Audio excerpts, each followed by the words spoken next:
Halo teman-teman, welcome back to my channel. Kali ini kita akan membahas ulangan harian IPA kelas 4 SD bab 2, topik A, materi, makhluk apa itu? Langsung saja ya teman-teman, kita ke contoh soalnya. Nah, di sini ada sebuah tabel ya teman-teman. Yang nomor 1, ciri-ciri memiliki rasa, nomor 2, memiliki massa, nomor 3, menempati ruangan, dan yang nomor 4, memiliki bau. Ciri-ciri materi ditunjukkan oleh nomor titik-titik. Nah, materi itu memiliki ciri-ciri apa saja? Yang A, 1 dan 2. 1 memiliki rasa. Ini tidak ya, bukan ciri-ciri materi. Kemudian yang kedua memiliki massa ya, ini adalah ciri-ciri materi. Kemudian yang B, 2 dan 3. 2 memiliki massa benar, 3 menempati ruangan atau memiliki volume, ini juga benar. Kemudian yang ketiga C, 1 dan 4, 1 salah ya. Kemudian 4 memiliki bau juga salah. Yang jawaban D, 3 dan 4, 3-nya benar, 4-nya salah. Jadi yang semuanya benar adalah 2 dan 3 yang merupakan ciri-ciri materi. Jadi jawabannya adalah B. Lanjut ya teman-teman, soal nomor 2. Berikut ini yang termasuk materi adalah titik-titik. Nah teman-teman, kita ingat ya, ciri-ciri materi yang utama itu ada 2. 1 memiliki massa, dan yang kedua adalah menempati ruangan atau memiliki volume. Nah yang termasuk materi yang mana? A, api. Api bukan materi. B, suara juga bukan. C, udara. Ini materi ya teman-teman. D, cahaya. Cahaya bukan materi. Jadi jawabannya adalah yang C. Lanjut soal nomor 3, perhatikan gambar berikut. Nah, di sini ada gambar segelas susu. Setiap materi memiliki ukuran tertentu. Misalnya, susu yang tersimpan dalam gelas seperti tampak dalam gambar. Ukuran tersebut sering disebut titik-titik. A, berat. Berat itu menunjukkan jumlah zat penyusun materi. B, massa ya. Ini juga menunjukkan jumlah zat penyusun materi.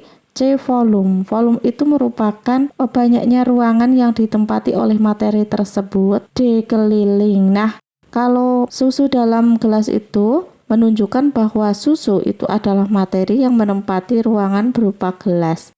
Jadi itu merupakan volume dari materi ya teman-teman. Jawabannya yang C. Lanjut nomor 4, perhatikan tabel berikut. Di sini ada nomor, terus nama bendanya dan massanya. Yang nomor 1, buku memiliki massa 90 gram. Kemudian gelas plastik 29 gram, vas bunga 100 gram, dan kaleng susu itu 85 gram. Benda yang paling ringan pada tabel tersebut adalah titik-titik. Massa itu merupakan jumlah zat penyusun benda, maka semakin kecil massanya semakin ringan ya. Yang paling ringan adalah A, gelas plastik. Gelas plastik itu 29. B, kaleng susu 85. C, vas bunga itu 100. D, buku itu 90. Nah, di antara 90, 29, 100 dan 85, maka yang paling ringan adalah yang 29 gram, yaitu gelas plastik. Jadi jawabannya yang A. Kita lanjut lagi soal nomor 5, perhatikan gambar berikut. Nah, di sini ada timbangan ya. Pernyataan berikut ini yang sesuai dengan gambar di atas adalah titik-titik.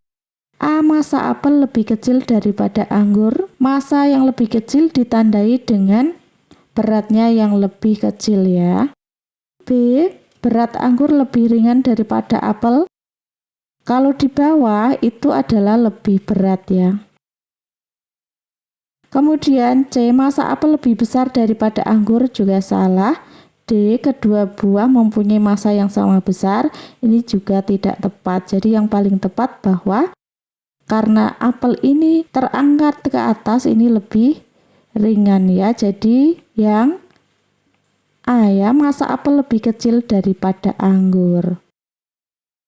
Lanjut nomor 6, Alfi mendapatkan tugas untuk mengukur massa benda seperti buku dan tas. Alfi membutuhkan alat titik-titik. Mengukur massa benda ya, kita tandai, maka pakai apa? A. Stopwatch, tidak ya. B. Gelas ukur. Gelas ukur itu untuk mengukur volume suatu benda. C. Timbangan. Nah, ini untuk massa benda ya. D. Termometer, ini suhu. Nah, jadi untuk massa benda itu adalah pakainya timbangan. Jawabannya yang C. Lanjut ya teman-teman, soal nomor 7. Perhatikan gambar berikut. Nah, di sini ada namanya. Ini namanya adalah gelas ukur ya teman-teman. Fungsi dari alat tersebut adalah untuk mengukur titik-titik. A. Volume benda. B. Massa benda. C. Tinggi cairan. D. Suhu benda. Nah, gelas ukur itu fungsinya untuk mengukur volume benda. Jawabannya yang A. Lanjut ya teman-teman, soal nomor 8. Perhatikan gambar berikut. Nah, ini ada 2 buah gelas ukur yang semula volumenya cairan itu 30 ml. Kemudian dimasukkan sebuah batu ya, sehingga volume cairannya menjadi 50 ml. Bayu mengukur volume batu dengan menggunakan gelas ukur seperti tampak dalam gambar. Volume batu tersebut adalah titik-titik. Nah, untuk mengukur volume batu, yaitu benda yang tidak beraturan, maka volume sesudah dikasih batu ya, di sini adalah volumenya 50 ml. Kemudian dikurangi volume mula-mula sebelum ada batunya, yaitu 30 ml. Sehingga diketahui volume batunya 50 kurangi 30, yaitu 20 ml. Jadi jawabannya yang D. Lanjut ya teman-teman, soal nomor 9. Perhatikan gambar berikut. Nah, di sini ada 2 buah balok ya teman-teman. Balok pertama yaitu mempunyai massa 120 gram. Sedangkan balok yang kedua itu 40 gram. Pernyataan berikut ini yang sesuai dengan gambar di atas adalah titik-titik. A. Ukuran benda yang lebih besar memiliki massa yang lebih kecil. Kurang tepat ya, karena semakin besar ukurannya itu massanya akan semakin besar, karena zat penyusunnya semakin besar ya, semakin banyak. Yang B. Ukuran benda yang lebih besar memiliki massa yang lebih besar. Nah, ini yang tepat. C. Ukuran benda yang lebih kecil memiliki massa yang lebih besar. Ini juga tidak tepat. Dan yang D. Ukuran benda tidak mempengaruhi massa benda. Nah, dari keempat pernyataan ini yang paling tepat adalah yang B ya teman-teman. Ukuran benda yang lebih besar memiliki massa yang lebih besar. Lanjut ya teman-teman, nomor 10. Jumlah zat semakin banyak maka titik-titik.